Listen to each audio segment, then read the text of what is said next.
Good afternoon. This is Word News Now. My name is Remy Allen.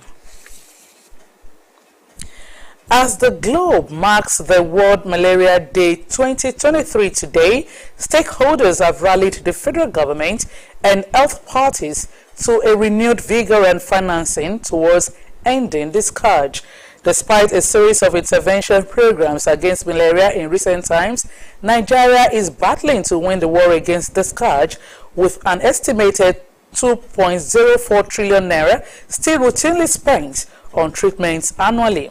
According to World Health Organization fact sheet on malaria, the disease is transmitted throughout Nigeria, with 97% of the population at risk of the mosquito-borne ailment. The fact sheet claims that in Nigeria communities where malaria is endemic, the impact on households results in the loss of resources, time, and health of family members. The theme for this year's commemoration is Time to Deliver Zero Malaria. Invest, innovate, implement. President Muhammadu Buhari has departed Abuja for Accra, Ghana to attend the third extraordinary session of the Assembly of Heads of State and Government of the Gulf of Guinea Commission, convened by President Nana Akufo-Addo. For his sixth foreign trip in 2023, Buhari will participate and deliver remarks at a high-level discussion on strategies for strengthening peace and security in the fight against maritime-related crimes in the region. As the immediate past chairman of the Assembly, Buhari had championed collective efforts by member states of the region, the Economic Community of Central African States, the Economic Community of West African States, the Gulf of Guinea Commission, and their partners to address and prevent piracy. Buhari will be accompanied by the Minister of Foreign Affairs, Geoffrey Onyema, National Security Advisor, Babagana Mungono, Director General, National Intelligence Agency, Ahmed Abubakar, among other government officials. The scarcity of new Naira notes in circulation has begun to raise questions from different quarters as some residents of Akure, the Ondo State capital, said the policy was for a mission. Omoniola Agbeju, who spoke to some residents, reports that there are calls for a revert to the old Naira notes as the nation's legal tender. The report. From markets to filling stations, supermarkets, point of sales, POS, and even automated teller machines, ATM, all you find in circulation is the old currency of 200 naira, 500 naira, and 1000 naira, aside the lower denominations of 100 naira, 50 and 20 naira that were not affected by the policy. No money again. Now if you go back, the old money and now no be neat one, now old one. Nyama nyama. What you person go do? Go carry up. What to do? Remo. Old one. You new one. Tabama go be 100. Sister, ale ri ju eye kan. New money. Ale ri. Taba lọ báǹkì gan, taba fẹ́ lọ gbowó.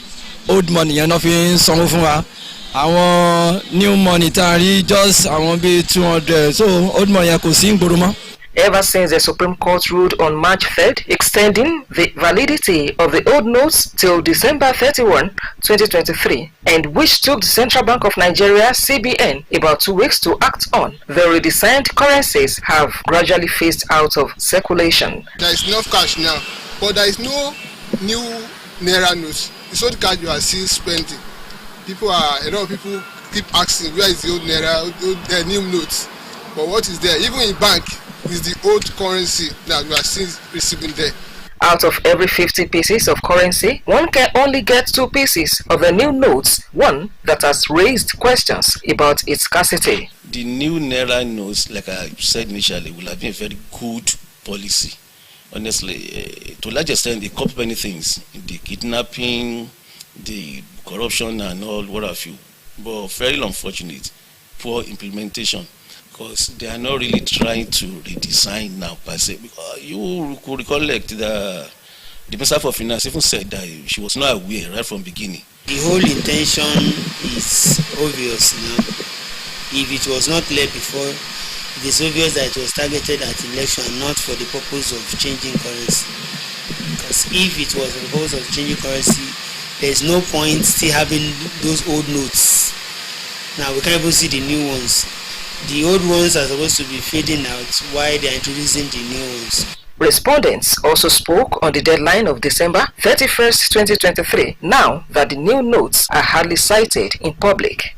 By June, we will know where we are going about old or new notes. So that one cannot stand the test of time. We will have nothing to worry about. They are going to learn from the mistakes this one I've already made. I can assure you that anyway, it won't repeat itself. Even though I'm not part of the government, but I know that one for sure. Market women are of the opinion that Nigeria should revert to the Jews of the old notes.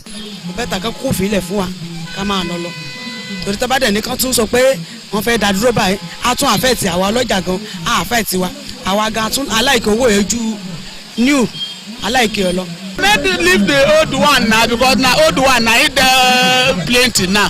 Now that new money there's 10 cloth. If you that especially that 1,000. Meanwhile, Nigerians are anxiously waiting for the incoming administration to decide on what becomes of the redesigned policy. Omori Olahungbiji, Osrc News. The National Population Commission says its server is intact and ready to be deployed for the May 3 to 5 population and housing census. The NPC's assurance came following a viral video where its staff in Niger State, Sanusi Megida, said the NPC server was hacked, leading to the postponement of the local government areas level training of the supervisors and enumerators for the census. The commission spokesperson Ishaka Yaya said the information was false, adding that Megida would face disciplinary action for such misinformation. A ceasefire in Sudan appears to be holding after taking effect at midnight on Monday. It is the fourth attempt to stop the fighting, which began 10 days ago with previous truces not observed. U.S. Secretary of State Antony Blinken said the 72-hour truce had been agreed between the Army and the Paramilitary Rapid Support Forces, RSF, after 48 hours of negotiations. At least 400 people have been killed in the hostilities. Former President Donald Trump is facing a civil trial over an allegation that he raped an advised columnist nearly 3 decades ago. Jury selection is due to begin today in our New York federal court. Though this is not a criminal case, the consequences for Mr. Trump could nevertheless be serious. Akintude Akinshemola has details. Former U.S. President Donald Trump is expected to go on trial in a civil lawsuit brought by the writer Agent Carroll, who has accused him of raping her in a department dressing room in the mid-1990s. Carroll is also accusing Trump of defamation. Trump has denied raping the former Advice magazine columnist, calling her claim a hoax in a social media post last October. He also declared he was, quote, not my type. There's certainly a lot at stake. Business and entertainment lawyer Trey Level said in a trial like this, jury has to decide whether Carroll is credible, and Carroll's lawyer will likely try to introduce testimonies from other women who could claim non-concession contact with Trump. In an effort to convince jurors, the defendant has a pattern of these alleged behavior. And so that can be compelling testimony. You know, if a jury believes, hey, he keeps doing it, he's done it before, you know, why it's not unbelievable he wouldn't do it now. So that's probably the best testimony she has, and it's just going to depend when she gets on the stand and how she testifies. You know, if they believe her, because if there's any doubt at all, this credibility is everything on this, because it's really a he said, she said.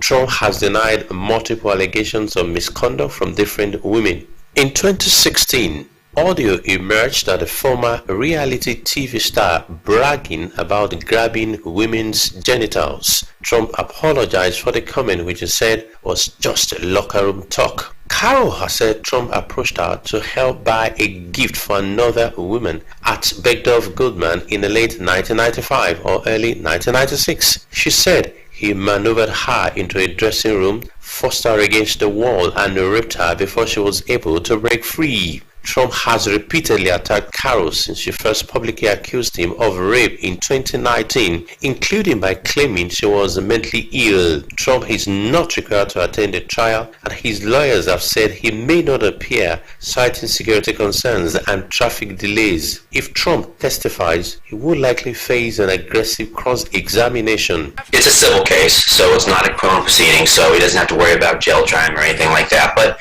it can be serious civil ramifications. We're talking about money here, and it could be a significant amount of money if it wins and he's found not only to have defamed her but also to have committed the battery that's alleged. The trial comes amid a slew of lawsuits and investigations targeting Trump, the current Republican frontrunner for the 2024 presidential election. Akintunde Akinshimola for Osrc News. Meanwhile, U.S. President Joe Biden has announced his 2024 re-election and bid exactly 4 years after he launched his last campaign for the White House. In a video, Biden framed next year's contest as a fight against Republican extremism, implicitly arguing he needed more time to fully realize his vow to restore the nation's character. At 80 years old, Mr. Biden will be the oldest candidate to seek re-election. And that's Word at Noon. Thanks so much for watching. Good afternoon.